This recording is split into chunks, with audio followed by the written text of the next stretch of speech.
Good morning, and you're very welcome to this morning's Signpost webinar. The Signpost series is brought to you in conjunction with Food Drink Ireland, Dairy Sustainability Ireland, and National Rural Network. My name is Pat Murphy, Head of Environment Knowledge Transfer with Teagasc. And this morning, I'm delighted to be joined by Owen Carton and Katrina Foley, both involved in the Comeragh Upland programme. Katrina, you might just give us a quick idea of what's involved in the programme. So we secured funding for an EIP project. It's with a discussion group that I've been working with for a number of years. So it was just to focus on the Comeragh Mountains and the ecology of the mountain, a learning project for the farmers in which they engaged with us and other experts for 25 days. So it was something new, and the farmers put a lot of time into it. And it was one of the new small EIP programs that were announced by the government there about a little over a year ago, is it? Yeah, a little over a year ago. So it was a short project, and the main basis was educational for the farmers. Okay. Owen, how did you get dragged into this? Catherine Keane is to blame. Absolutely, no question about it. I was happy as Larry until she came along. But it's absolutely a great project to be involved, Pat, because in some ways, when I think about it, I think about Country Roads Take Me Home, because my mother is from Comeragh, right? And I spent time on her family farm, and I had an uncle farming over in Kilrossenty, right? And this is where I got my interest on those two farms in agriculture. And I suppose I remember walking up Coomshanon in 1959. I know I'm dating myself a little bit there, but I hope you're all bad at sums. Anyway. Very good. Well, listen, without further ado, I might let you start, because I think you have a really great story to tell, and a really informative story. So if you want to share your presentation there, and yeah, fire ahead. So thanks for the introduction there, Pat. So yeah, my name is Katrina Foley, and I'm a dry stock advisor based in Dungarvan, County Waterford, and I'm the facilitator of the Waterford Hill Sheep discussion group that put this project together. So I'm just going to give you a brief introduction of how the project came about. So this is the project team. It consists of 14 farmers, myself, Catherine Keenan, Michael O'Donoghue is our expert on history, geology and place names, and Owen Carton, our project manager. And this is a picture of us on one of our trips up to Glenwherry in County Antrim. So the farmers are involved in 10 Comeragh uplands. 6 of them are commonages farmed in common, and there's 4 privately owned uplands. They're covering 4,500 hectares, of which 3,000 of those hectares are within the Comeragh Mountain Special Area of Conservation. There are 6,300 hectares within the Comeragh Mountain SAC. So you can see here on this map, the mountains stretch from Glenwherry up here in beside Clonmel, all the way down through the middle of the county, down to Comeragh, which is the nearest mountain to Dungarvan. So the 10 uplands are spread across the whole mountain range. And you can see in this map down here that the boundary of the actual SAC is a lot smaller than the whole mountain range. So some of the mountains are outside the SAC, and others then might be only half in it, or maybe just the top of them might be in it. So in 2014, the NPWS issued a report that the Annex 1 habitats on the mountains, when they looked at 37 monitoring stops within the 8 habitats, all the 8 habitats were assessed as unfavorably bad. And I suppose this was something as well that I was finding hard to see. And I suppose I, as an advisor coming through the project, learned an awful lot. And it led me to look deeper at the mountains as well. So for anyone who's unfamiliar with the discussion groups, a discussion group is something that is when a bunch of like-minded farmers come together to discuss production. And it's generally a sheep, dairy or beef based. We advisors act as the facilitator within the group, facilitating the conversation and organising the meetings. And sometimes we get in guest speakers. So the Waterford Hill Sheep Discussion Group was formed in 1999 by Paddy O'Brien, and its foundation in the group was the production of the Light Hill lamb. So even back as far as this bunch of farmers were having a conversation about the mountain, but it wasn't to do with the habitats, it was to do with the production on the mountain. And they were talking about that if the sheep was coming off the mountain in bad nick, if there was too many sheep up there, well, then they would have to put more inputs into her to get her right again. So their costs of production were going up if they weren't farming their mountains right. I've been working with this group since 2015, and this project started when a farmer asked at a discussion group meeting, what is an EIP? So from there, we got Catherine Keenan in as a guest speaker to one of our meetings. We visited the Suez EIP project in 2020, and this created awareness within the farmers of what other uplands were doing with EIPs. So we were left with two questions after that. How can we improve the profile of the Comeragh in upland circles? How can we get the name out there with the Comeragh Mountains that our mountains were important too? And what challenges were we facing and what do we need to do?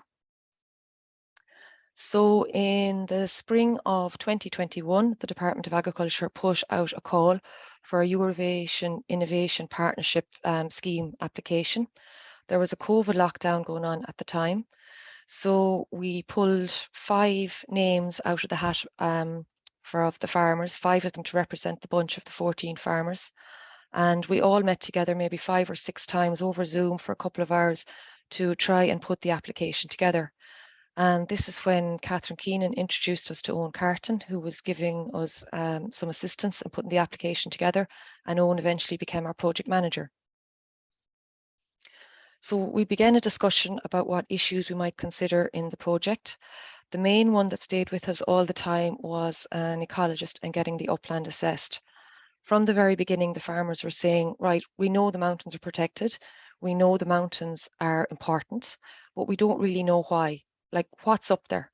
What are we protecting exactly? One farmer said at one meeting, had any of the other farmers grouse? He said, there's supposed to be grouse up there. I've never seen one. I would have thought I'd have stepped in a nest at this stage, but I don't know what a nest looks like. I wouldn't know their tracks. Will someone come and show us what's up there? So that's where that bit came from. Burning was there from the very start. Now, we dropped it for a while, but it ended up going back in at the end.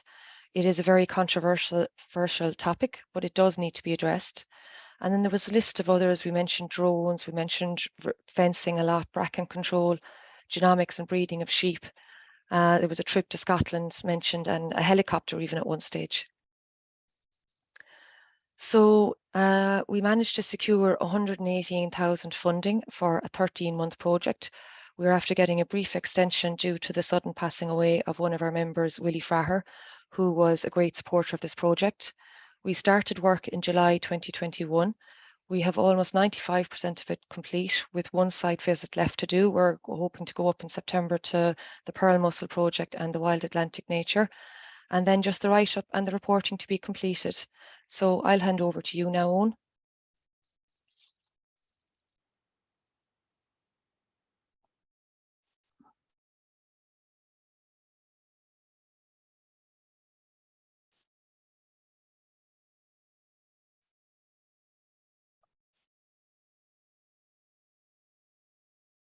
Okay, just give me 1 minute here, and I got this screen here. Okay, can you see that? Are we okay? Yes, on. Okay. Yeah, perfect. Okay, so thank you, Katrina. And I want to start with the 3 innovations or pillars that we built our project around. And the first one was that biodiversity. Sorry, Owen, I'm still seeing your unless I'm seeing something different, I'm still seeing your No, you're right, Pat. Yeah. I'm not seeing the slideshow, I'm seeing the full PowerPoint system. Okay, I'm going to stop and start again. Yeah, perfect.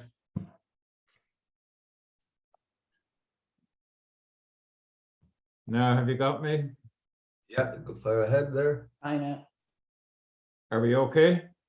No, you're not on full screen. Not on full screen yet. Why is that? This is what we didn't. No. Well, listen, I'm going to go ahead with this one if you don't mind. Yeah, the other option would be to let Katrina share it and move it for you. You both have the same presentation, I think. No. We if I can stick with this, Pat, I think it might be best. Okay. Because the first thing is we have three. Why am I doing? Oh yeah, begin. We have three project innovations. The first was that biodiversity is part of the natural capital and heritage of the mountain. And we didn't want to treat biodiversity in isolation. Our second innovation was that we were inspired by Brendan Dunford and the Burn Project, is that we wanted to engage and win over the hearts and minds of the farmers, because when you have that, when they know what they want, why they want to do it, what they want to do, and what they're trying to achieve, you stand in a much better position of actually achieving your outputs. And the final innovation or pillar was inspired by Gwyn Jones, who published a paper, distributed a paper there, a discussion document about bringing farmers and rural communities together to deliver bigger and better outcomes. So from that, we built our project around three objectives. The first was developing training for the farmers, and because there is no training for upland farmers. As I said, we wanted to integrate it into the biodiversity habitat training to be integrated into the cultural and natural heritage, and we wanted to engage the local rural community in the project and training.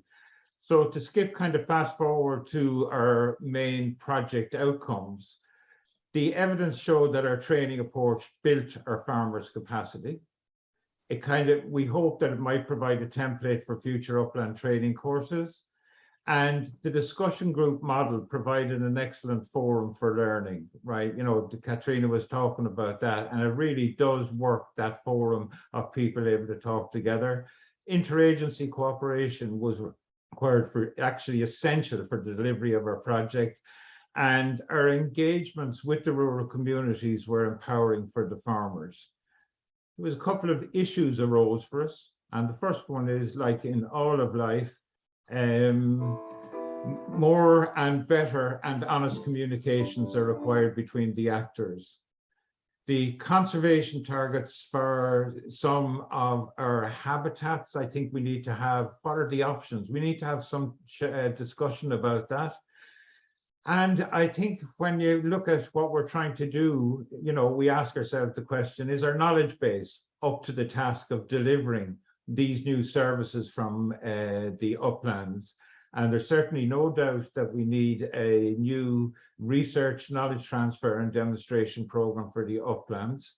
And I suppose the final issue was arising is, what role, our potential role, could the next round of EIPs playing in achieving or addressing some of these issues?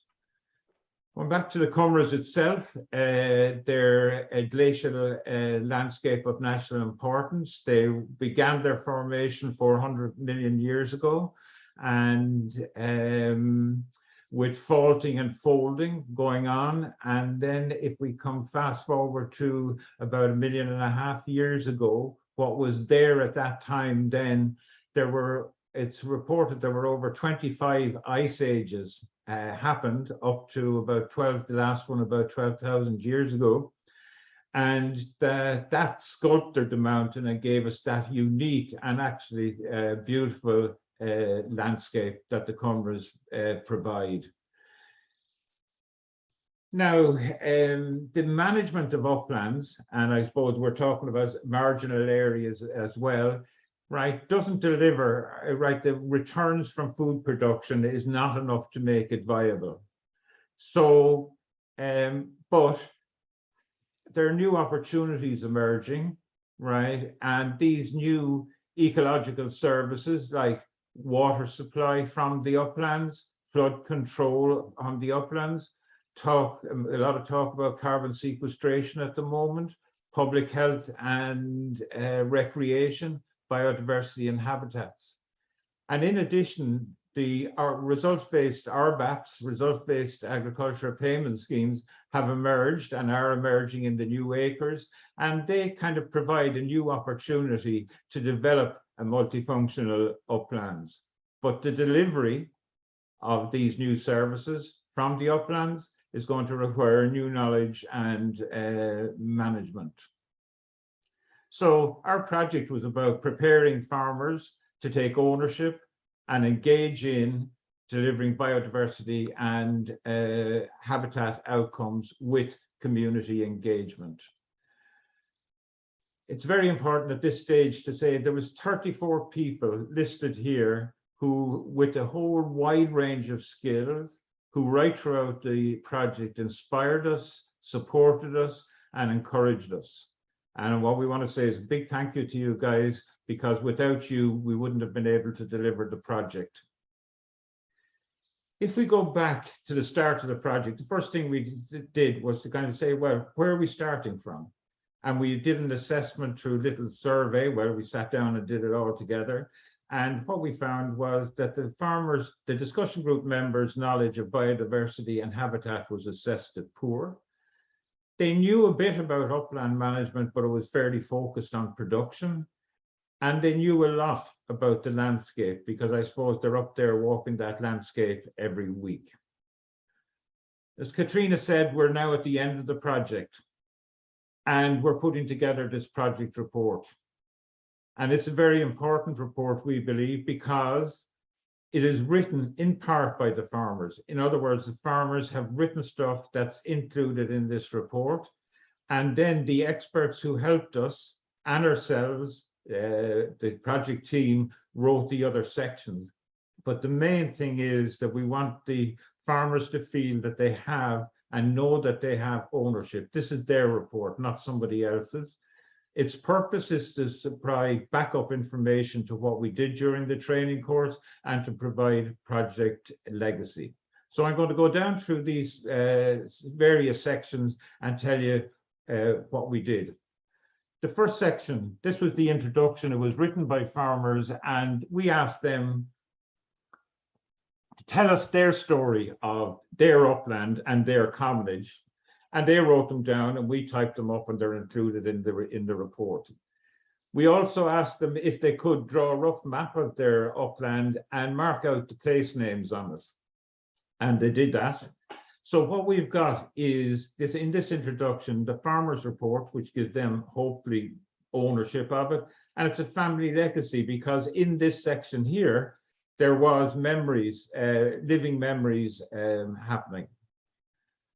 If we go on, you know, that there was strong teams, and probably one of the biggest and strongest was how the mountain and farming it makes them are part of what and who they are. So there's that strong tradition of farming on the mountain comes out really strong in all the reports. It was interesting to note back in the 60s, wool was the major output. That's where the farmers and their families made the money. Whereas now we're looking at lamb production, as Katrina mentioned there in the introduction.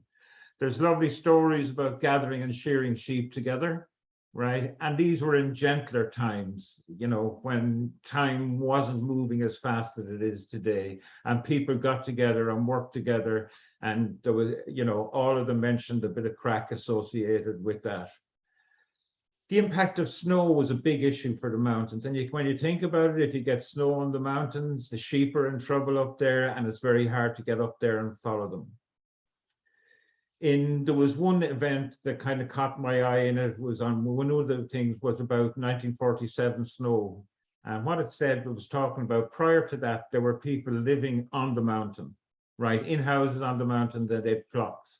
In 47 snow, those flocks were very decimated, really, and they left the mountain, and they were the last people living the mountain. There's a bit of history repeating itself there in the Comeragh.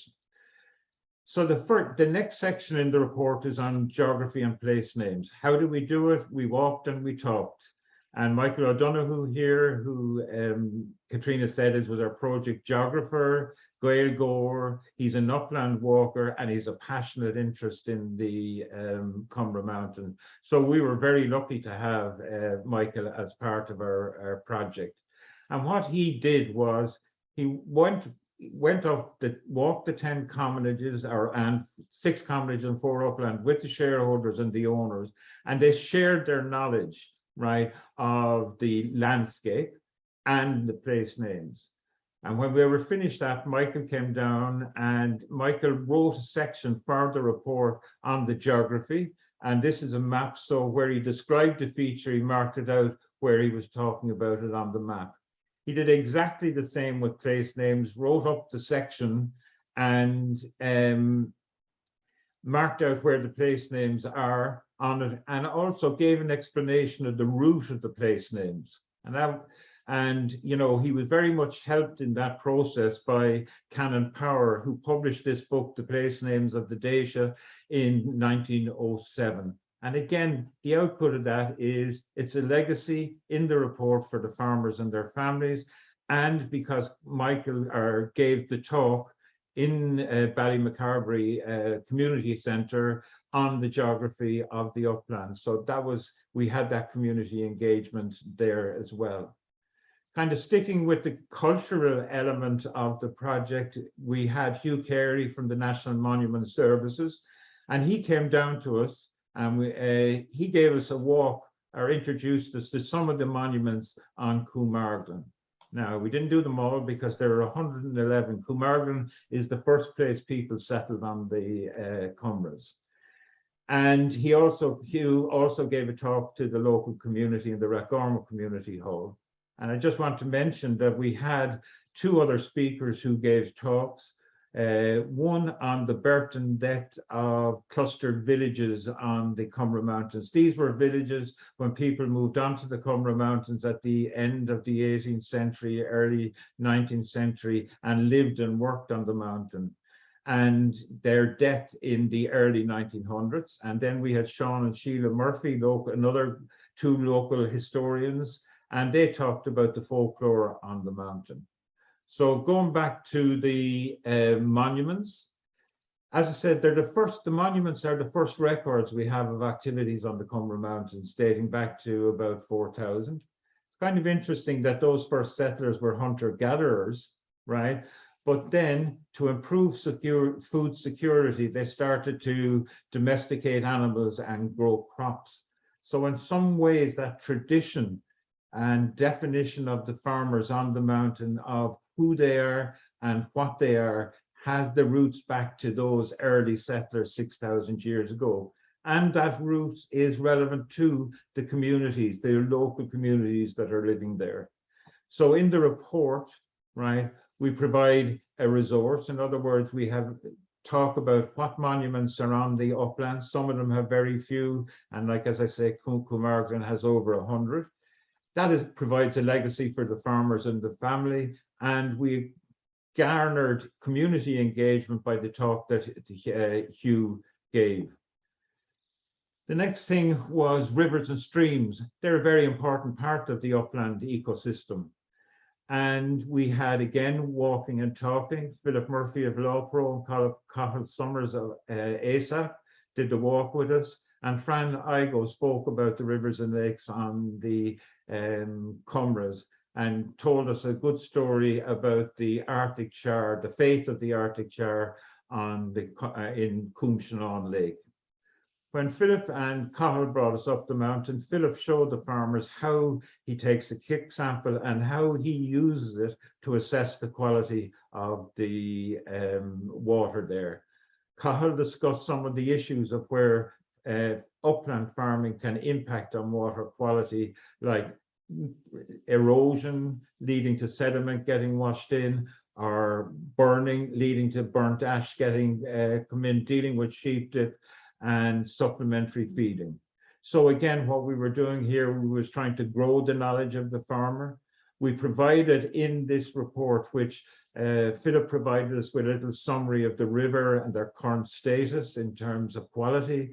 And we provided appendices in there on best practices. And again, the talk meant that we had community engagement. The next section in the report are the bird and mammal survey and the Comeragh birds and mammals and plants. So our ecologists in Oakwind, they were with us all through the project, our partners, and they conducted a snapshot of the birds and mammals. And so you may ask why, but it was a question that the farmers raised very early on. So they did that for us.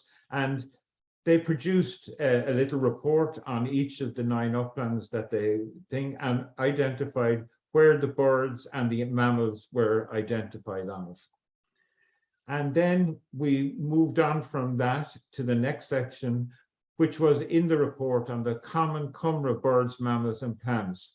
So here Oakwind was joined by Helen Lawless and Mountaineering Ireland, and we put together this section in the report where we had a picture of the bird, the plant or the mammal, and a little description.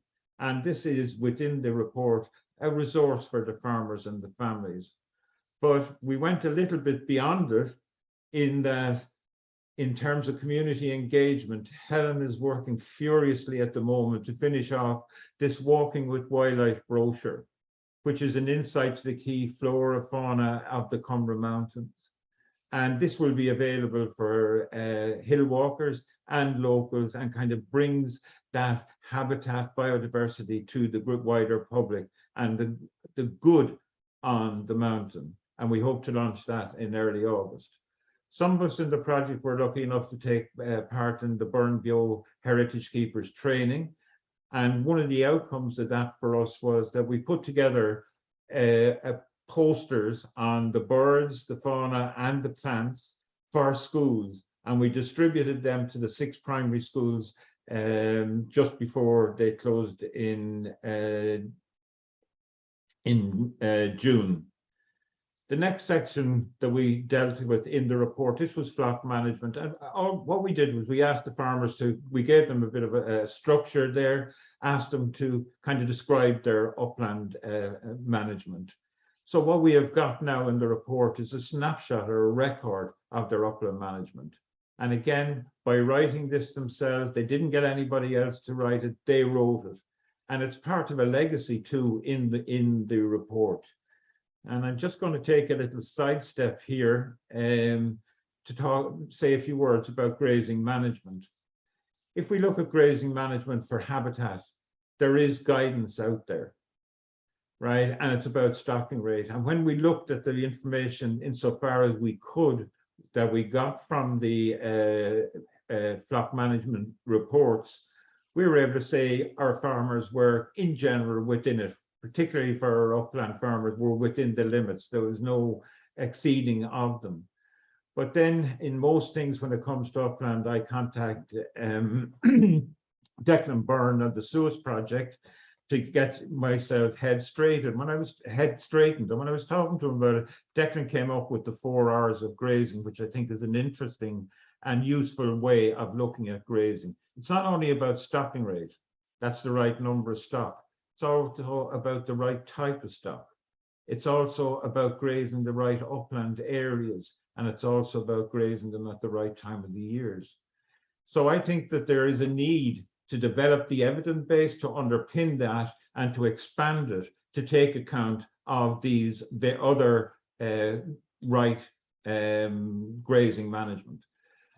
And there are special challenges in doing this compared with lowland farmers, because on commonages where we've multiple shareholders, keeping, when you talk about keeping sheep on the right area of the upland, that can be quite difficult. So there are particular challenges there, and I certainly think there's a need to do some more, or there's a need for new work on that.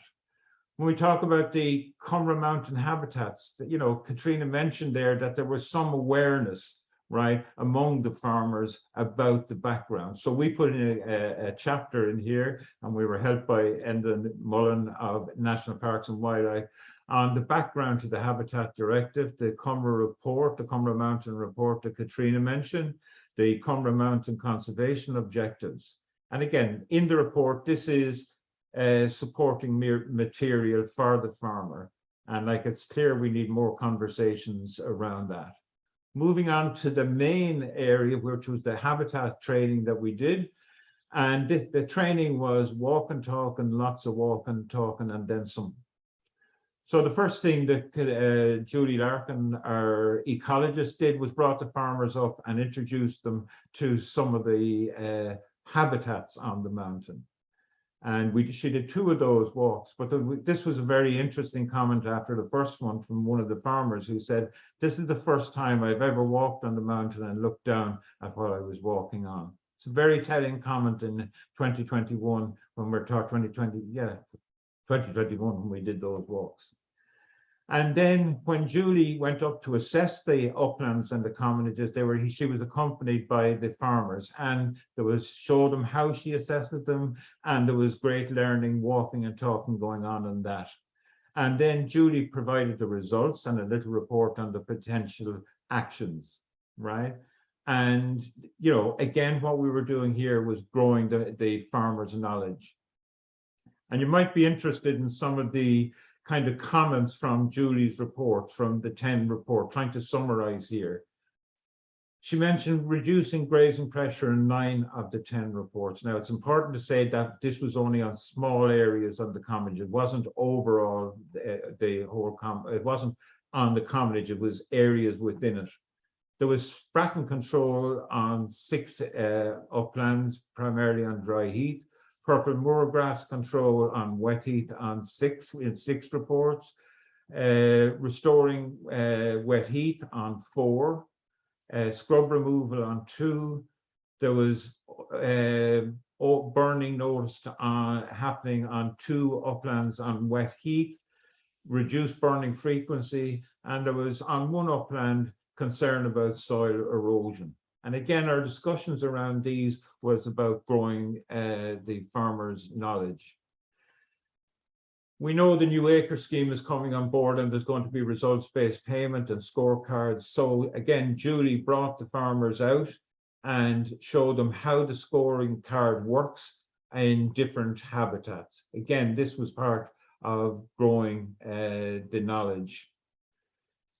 The next section in the report was where we had this discussion with the farmers and the shareholders about their responses to the actions. And that section of the report kind of summarizes the response of the individual farmer or shareholder, but it also includes several appendices on grazing management, prescribed burning, bracken and fern control. And again, this was the whole process of talking was growing knowledge, and the report was providing the supporting material. And you might be kind of interested in some of the responses to the suggested habitat actions that Julie had made. You know, so the question was in these small areas, right, where Julie wanted the stocking rate reduced, or the grazing pressure, not stocking rate, grazing pressure reduced, how do you do it? When we mentioned about using cattle grazing to control bracken or purple moorgrass, wasn't received initially very well, even though in the introduction, some farmers described remembering back in the 40s having cattle grazing on the uplands. Controlling bracken, that was a big challenged on some, right?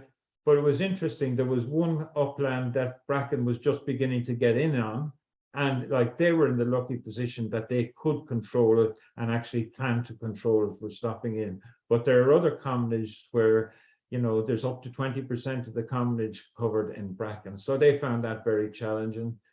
Bog restoration, I suppose the funny thing there was when we mentioned that, somebody said, bring back the helicopter, that to kind of, we're going to deal with that, or to deal with that. The next thing and the final bit of the training was prescribed burning.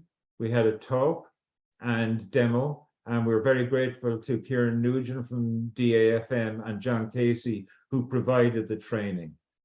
And, you know, an interesting thing about the demo was this is us up on the hill in February on the day we were scheduled to do the burn, and all ready to go. But John reckoned conditions weren't right to do it, so we didn't actually get to do the demo. And I suppose it highlights the difficulty upland farmers face with burning in the open season for burning And again, what we saw here was that we're growing the farmers' knowledge. And what we did is we worked with the farmers and produced an upland draft prescribed burning plan for them that they can use in the future.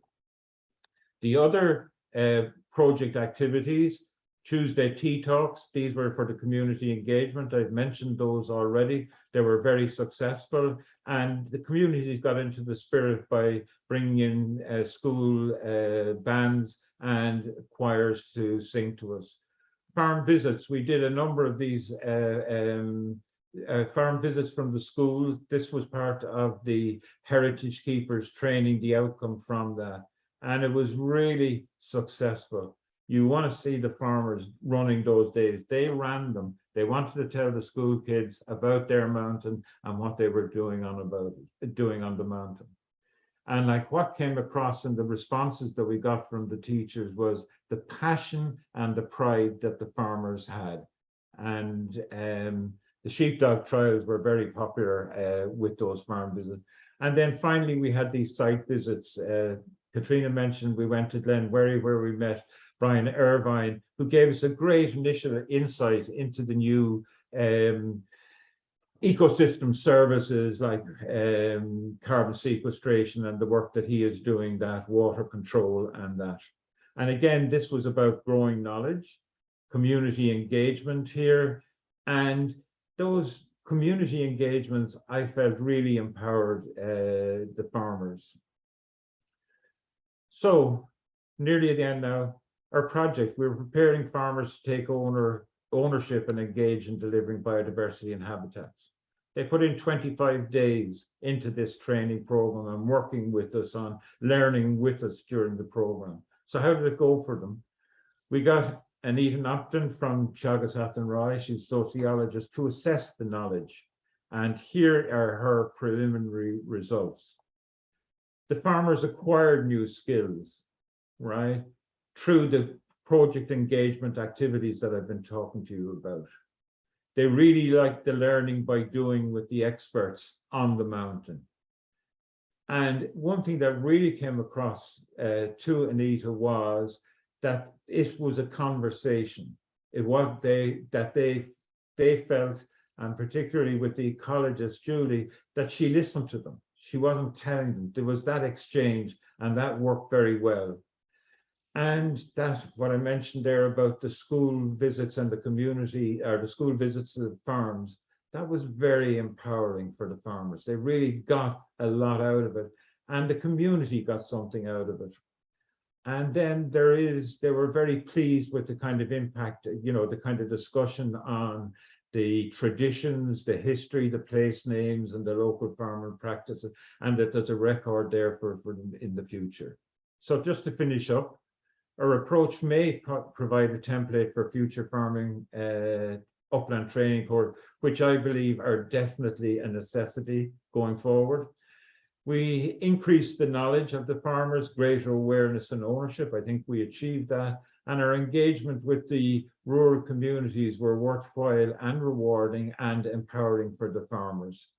And then some of the issues, right, that are rising, we must continue more and better communication, more evidence to underpin the actions to deliver multifunctional outcomes. We need to talk about the targets and management options for some habitats, some of those which are in unfavorably bad condition, and possibly others. There is a need to develop a national integrated upland research and knowledge transfer and demonstration program where we can bring farmers to show them the impact of the managements. And then at the end, we know there's a new round of EIPs, and we should be considering what role can they play in maybe addressing some of these issues. They won't address them all, but they may provide some output. So just to say thanks to all the people, those 34 people and our farmer group who made the project work as a great learning experience. And we did have a bit of crack along the way. Thank you. Thanks very much, Owen. Excuse me. A huge amount of food for thought. A reminder to people to post your questions in the Q&A section. It strikes me, I suppose we, over the last number of years, and I suppose Catherine and I have been involved in discussions on how we try and achieve through various schemes improvements in uplands. And a lot of money is moving in one way or another into those areas, but it's beginning to sound to me like we have forgotten the magic ingredient, and that's the people that are there.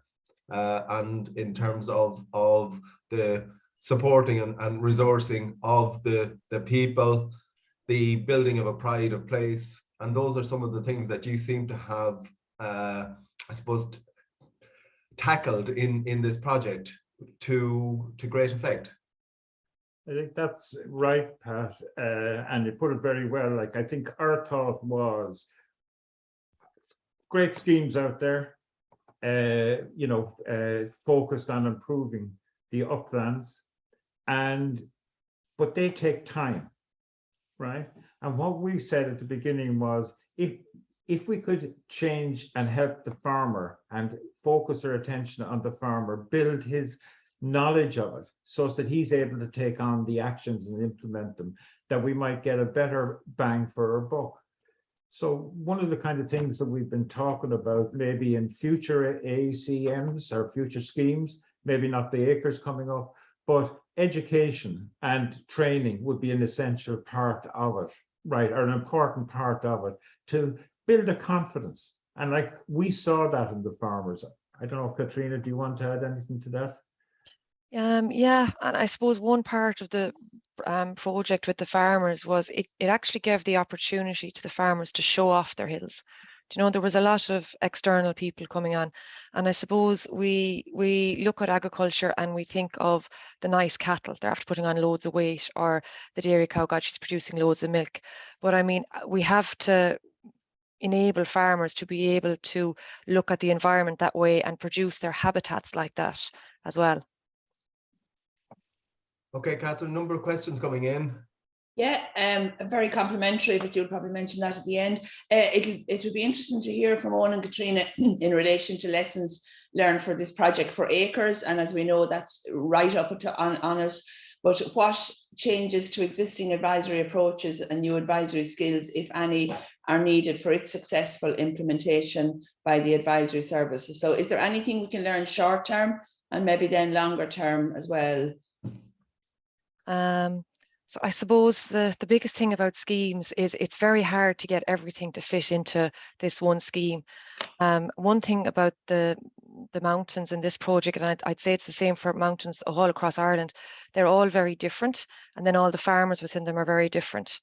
And the way they farm it as well is completely different to how they have worked their lowland, how much lowland they have, what other enterprises are going on.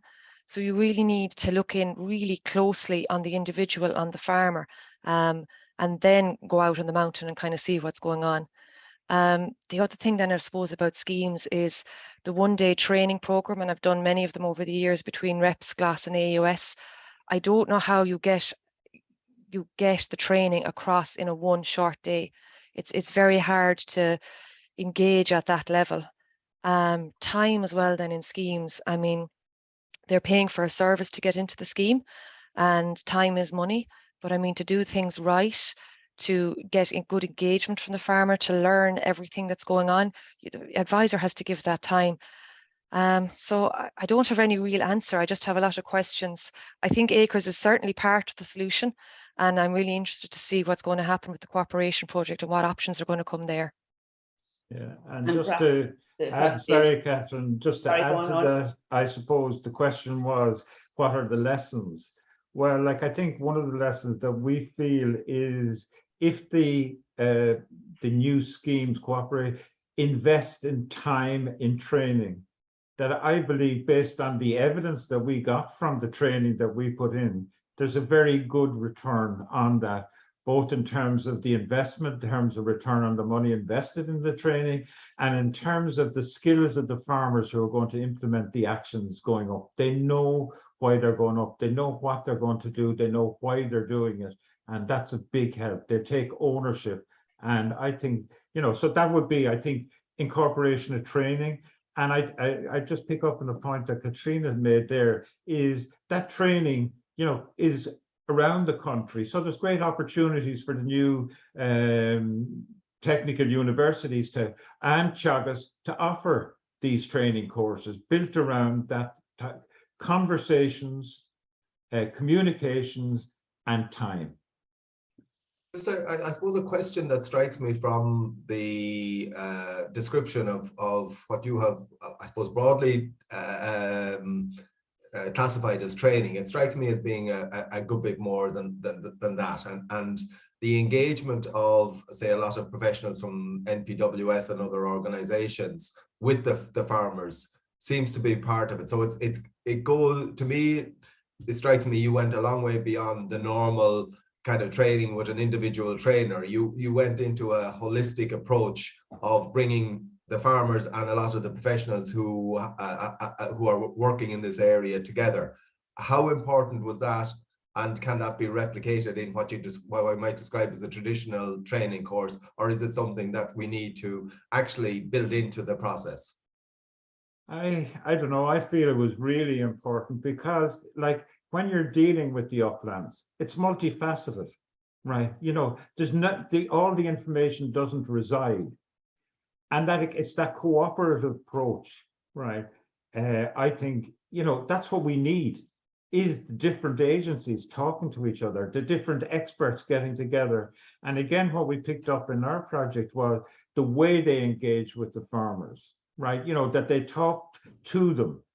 The farmers often said that, "Oh, you're not talking down to us, you're talking to us, you're listening to us, and you're getting, what the EIPs were brought in to do, which was create a better balance between the top-down approach and the bottom-up approach." So I take your point about the training. Maybe that's not the word. Maybe it's capacity building is what the words that I should be using, because you're right. It's beyond training within those pillars of not treating biodiversity as a single. It's a whole mountain, right? There's a whole lot of things happening up on that mountain, and we're bringing them together. And the other thing that's, again, going back to Brendan Dunford, which kind of always stuck with me, that helps bring the hearts and minds of the, when you know what you're trying to do, when you know why you're doing it, then I think you can actually deliver those rather than kind of not be sure about what's happening. Sorry, I don't mean to ramble. Yeah, no, and I suppose, and I'll shut up then and let Catherine lose on you, but I suppose one of the senses you get from the uplands generally is a sense of pessimism about the role of farmers, the age profile, the demography, and I suppose one of the questions, and it might be difficult to answer, but did you get a sense that when you engage with farmers in this way, you get more of an optimism about what the potential is of the uplands, or is it too early to say that? No, I don't think it's too early at all. And the biggest, one of the big outcomes that Anita picked up was how the engagement with the rural community empowered them, right? And when the school children visited and came back with their comments about how passionate they were, right? They felt that they were listened to. They felt that the community understood, and it gave them great hope for the future. Do you know what I mean? And I think that they felt now, okay, we only could make small efforts in the size of our project, but they felt now the community is with us.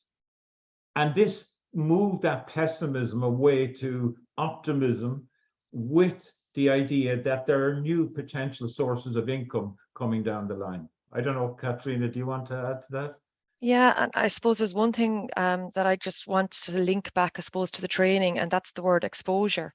You mentioned Brendan Dunford there, Owen, and that's one of the things that stuck in my head, that we had Brendan talking to the farmers at one of the tea talks, and they were absolutely blown away by him after the tea talk when I was talking to them. They were saying they had never heard anything like that before. And I was saying back, well, were you not reading about that project in the paper? Did you not know about it? And they were like, yeah, we knew about it. We knew something was going on, but it's not what they're drawn to in a paper. But when they saw him up there talking to them in a smallish group, there was probably maybe about 40, there was the farmers and the community were there as well, about 40 people. He really, really connected to them, like, and they don't get exposure to that kind of thing a lot, you know? So that's just one word I'd like to link back to the project. Okay, Catherine. Yeah, and I just on my own side, Pat, I suppose this was an example of training and the power of the discussion group. So it's some kind of a cross between formal training and the use of the discussion group, which we're in lowland agriculture are very familiar with, but you know, has never been used in the uplands, although we are trialing that in the Wild Atlantic Nature. Just the question about, is the final report available to the general public? We have to be very careful about that because they're very personal. You know, there are details there, particularly under the flock management. But yes, and I know you'll make sure we deliver those. But I just want to go back to something you said there about the training, the discussion group, because it's important to link it into the SUAS project and the development of the commonage groups there as an approach that Declan and SUAS have pioneered. And what I'd be saying is, yes, the groups work, but I think an important thing to realize is our group is a mature group. They're used to working together, and like, you know, they're functioning very well. So yes, I think that group, and maybe even building it into the commonage group, if that's something that goes forward, is a good approach. Just a comment from a farmer about having farmer on the commonage for the summer, but would need virtual fencing to get the benefit of them. But we won't maybe dwell on that. Just a comment. I suppose from the farmer's point of view is, what do you see as the biggest message and opportunity for upland farmers to protect the uplands? What's the best opportunity for them to protect our uplands? Well, I don't know. I might step out a line here and maybe say learning about them, right? You know, like that. When they know about them, then they know how you know what they can do about them. And like as Katrina said there about when Brendan was up talking to us, right? You know, they kind of knew about it but didn't know about it, and it wasn't until they actually saw it up close and personal, right, that they actually engaged with it. Does that make sense, or does it answer your question? Yeah. And is there any plan for ongoing assistance and monitoring, specifically on the Comeragh? Go ahead, Katrina. Yeah, well, the discussion group is going to stay going, and we have been we basically stopped all focus on production for the last year while this project was going on. So we're going back looking at production, but I've already had the discussion with the farmers, and we have said we'll definitely be doing an environmental topic at every meeting or every second meeting. We certainly won't let what we've done so far go, and sure, we might try and do something similar again. I don't know how we would do something similar, but what the next step would be, but we might look at it. We'll see. Okay. You know, there may be a further opportunity in the new EIPs, but we'll have to wait and see. But I think the main message is that, like, what we did worked, and it should be considered. Let's be out there. Like, we're not saying we're entirely right, but it is an idea that seemed to work for us in the Comeragh. And just a question for Katrina about the importance of talking about the production and the environment together at the same time, you just brought it up there because you mentioned you may do it at every meeting. Is that important rather than segregating it? Well, I think so. I mean, I was a reps planner for years, and I've worked in environmental schemes for years, and even at the groups before, we would do a little bit of work, and I'd say I'm taking off my production hat now and I'm putting on my environmental hat, like segregating them. But the environment tends to be linked back to the schemes nearly all the time. It needs to be linked more in production, because they are all linked. Like if the habitat isn't functioning right, if there's problems, that will mess up the production eventually. We might be a long time before we see it, but it will happen. So focus on everything as a big group together needs to be done more, I think. Yeah, really great talk and discussion. Couldn't agree more that the crucial issue is people talking openly and respectfully to each other to identify what's being done, what the impacts are, what can be done practically to improve negative impacts. Sporting, yeah, that's okay. Is Acres Cooperation Project not the next step for this group? Probably will be for most of them. It's up to themselves, it's a voluntary scheme, so it'll be up to the individual whether they want to go in or not, but I would assume a vast majority of them would. And they're going to go into that scheme in good condition, like they're prepared for it a little bit better than if there wasn't, so, and I think they'll be able to contribute to the scheme and its evolution over time in terms of what's going on and what measures they decide to implement. And Pat, just before we finish, maybe I didn't say it at the beginning, but this is part of 4-week series. We had Katrina Douglas last week giving us kind of the opening about the condition of the uplands, and next week we have the Wild Plant Nature, Derek McLaughlin, and we have Killian Kelly talking, just going back to that man's comment about the cattle on the uplands.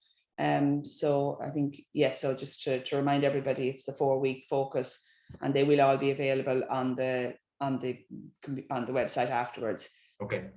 And I suppose one of the questions there is provision for an increased level of EIPs in the next phase of the CAP strategic plan. Are you planning to extend this into maybe a longer term project, or is too early to say that? Or We'll get this one finished first anyway. Okay.